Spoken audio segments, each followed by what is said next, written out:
Hi, this is Jim Cranston from 7 Every Minute and 7everyminute.com, the podcast and website about reimagining your life. Thanks for joining me today to talk about, well, seeing what's right in front of you but still seems invisible. So let's get started. If you like what you hear today, please leave a like, tell your friends, send me a message. Thanks for joining me tonight. Apologize for being a little late if you're trying to watch on schedule. I just got so wrapped up in the topic also I lost track of the time. But it's the topic tonight is we're going to talk about seeing things that are right in front of you, but somehow kind of seem invisible, but also how to see them once again. So this week, yesterday specifically, was the big total solar eclipse that went across North America. The last one for a bunch of years across most of North America. The next ones will be in 2033 up in Alaska, 2044, I think in the northern states, and then another one in 2045, and I think it's that one is right around dusk. It's supposed to be pretty spectacular. So put it on your calendar now so you don't miss it. And so, you would think that people would be especially interested in getting the most out of this passing because it's going to be 9 years before the next one, and that's going to be in Alaska. And the next more visible ones are going to be quite some time away, 20 and 21 years from now. So, while you might think that, you'd probably be mostly kind of incorrect, but maybe not for the reasons you think. Naturally, everything focuses on the most obvious part. I mean, whatever it is, the most obvious is what people are most familiar with. And in this case, right, it's the occlusion of the sun by the moon. It's pretty hard to miss. It's what all the pictures you see emphasize. When most people, 99% of the people, I wouldn't be surprised, think eclipse, that's what they think of. That's what you go to do. You go to look at the sun getting covered, and then it comes back. Yay, that's fun. But something called obvious because, well, it's hard to miss. And I looked up the definition of obvious in the Oxford Online Dictionary. It says obvious, easily perceived or understood, clear, self-evident, or apparent. So the definition of obvious is pretty obvious, as it were. But having the sun go out in the middle of the day certainly meets the criteria of being obvious. And indeed, that's exactly what most people focus on. That's all they're talking about, and there's all the oohing and eyeing as it's going on, and looking at the sun, and they're often in a big group, and it's all about watching the sun. And I saw some actually pretty interesting pictures. Well, one of them is this picture from the Wall Street Journal. Let's see if you can see it. The headline is "Eclipse Greeted by Crowds," and if you look, these are a bunch of people standing on something called the Edge at Hudson Yards in New York City, and it's big crowd, and it's kind of like, okay, so a big crowd. So what does that actually about? And see if this will work here. And what the Edge is, if you look at this picture closely, there we go. This is from their webpage, Hudson Yards in New York. The Edge is a glass-bottomed platform. So not only are you 100 stories up in the air, which by the way is about 1,100 feet, or about 335 meters, sitting on a glass or standing on a glass floor, looking down 100 stories, and it was this crowd doing that, as you recall. If it were me, I certainly would have a hard time concentrating on the sun. But, so everyone went out, they did everything they could to get a good view of the sun, and that's what they paid attention to. And it's fine, and they saw the obvious piece. And in a lot of ways, it's kind of like life, though, because people are focused on the most obvious things around them, and everyone focused on that one aspect of the eclipse. But people are always focused on things like the current trends, the headline news stories, fashion, sports teams, the whole thing about March Madness and the women's basketball team. Whatever is the obvious thing, that's the thing that, as good people of society, we're supposed to be consuming. And it's understandable, right? Because those are the obvious things. That's what everybody talks about, so we're supposed to talk about it as well. Everywhere you turn, you see some aspect of it, so naturally, you tend to be drawn in towards the obvious. And it takes some real determination to find the subtle. In this case, the case of the 2024 eclipse, or any total or near total eclipse, for me, the most interesting parts are what happens to everything else around me and everything else that happens in nature. I was fortunate, I have a friend who works as a grammar school teacher, kind of in the same general area, probably about, 3, 4, 5 miles from here. And she was busy watching a gaggle of small children in the lower grades. They all went outside to watch the eclipse. But like me, the setting where she was is also in the woods, and I'm in the woods here. So we were messaging during the eclipse, and I was pointing out some of the other things that were going on besides the obvious. Things like probably the second most obvious is that the temperature drops, and it drops fast.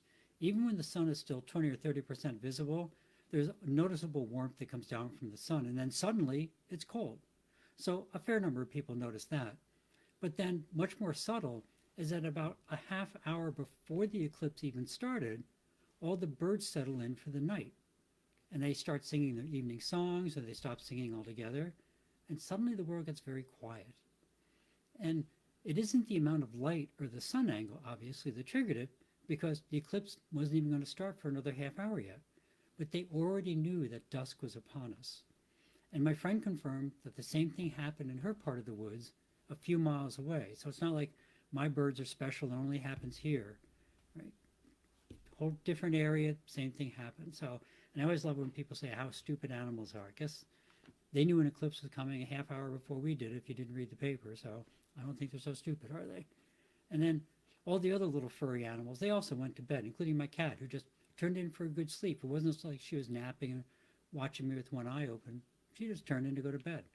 And the color of the whole world changes. It's a far different color than an overcast day. I've heard people say, oh, it's kind of like a cloudy day. Actually, if you really pay attention, it's a very different color because the whole color spectrum changes. And it's very unique, kind of the eclipse color palette. And around here and some other areas in which I've lived, we get what I call the evening breezes. They're a very unique pattern starting just before the sun goes out of sight or out of view behind the mountains. And if it isn't a windy day, it'll get very still just at sunset. And then just a few minutes later, you get these evening breezes, and they're very gentle breezes.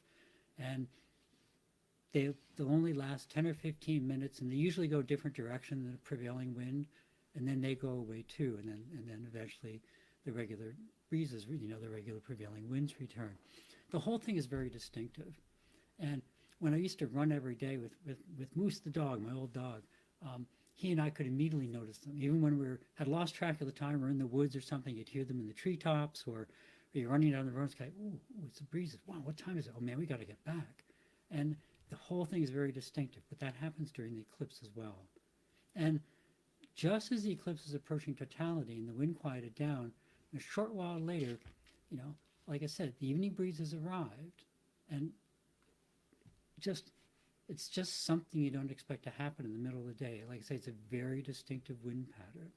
So the amount of the energy, if you think about it for a second, the amount of energy the sun beams down onto Earth is almost incomprehensible.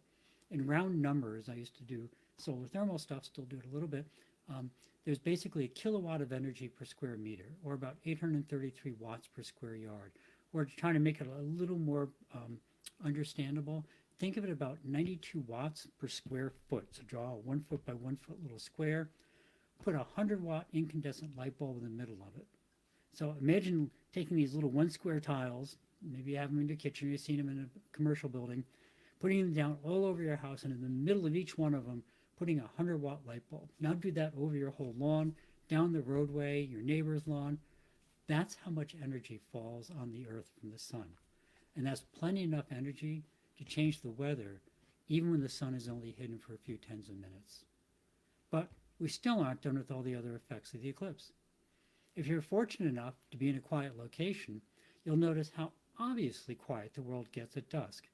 Suddenly, noises that are always in the background just stop, because the nighttime animals haven't started up yet, and the daytime animals have stopped.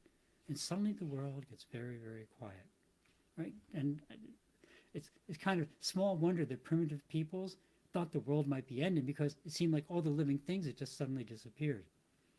But the most fascinating part of all this, when I step back and review what I've been talking about for the last 5 or 10 minutes, is that most of the world pays no attention to any of it, not one bit.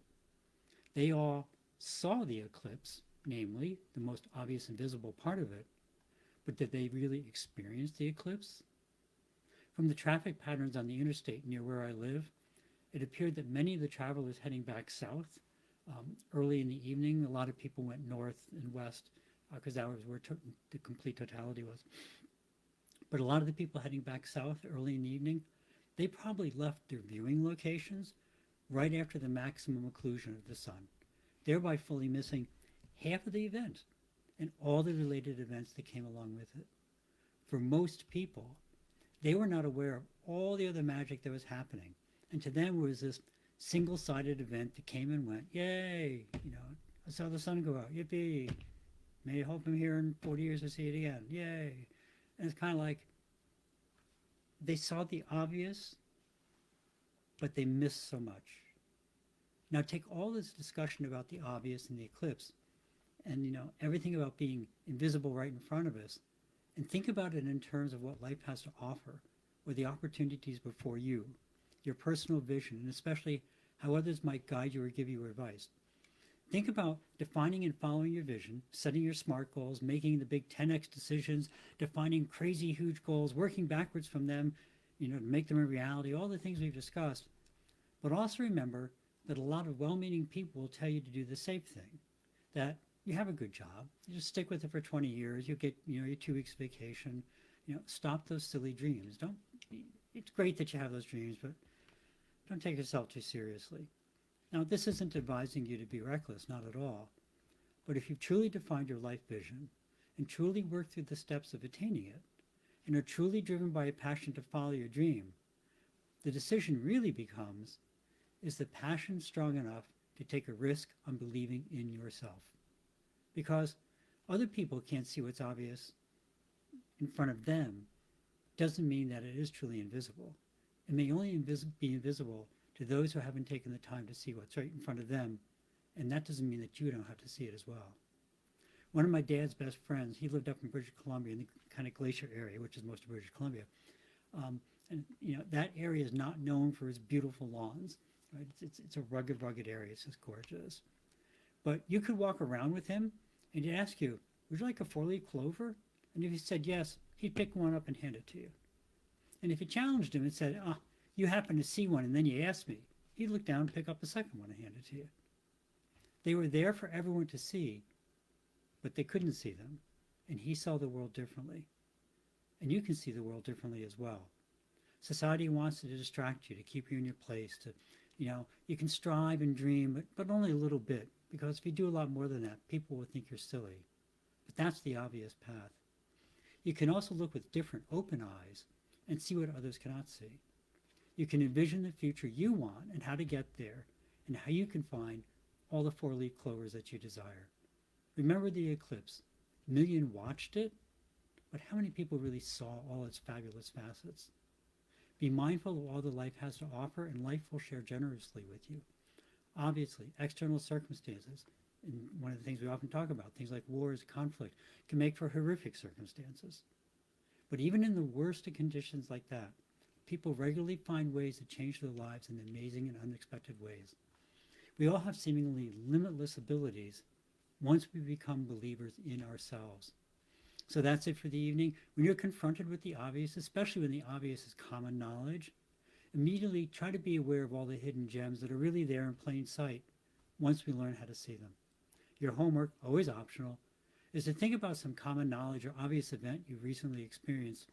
Then try to imagine what else might have been going on that was really right in front of you, but you weren't looking for it, or perhaps dismissed it as unimportant. Extra points, if you focus on that other subtle aspect and reframe the experience by including as much of it as you can recall.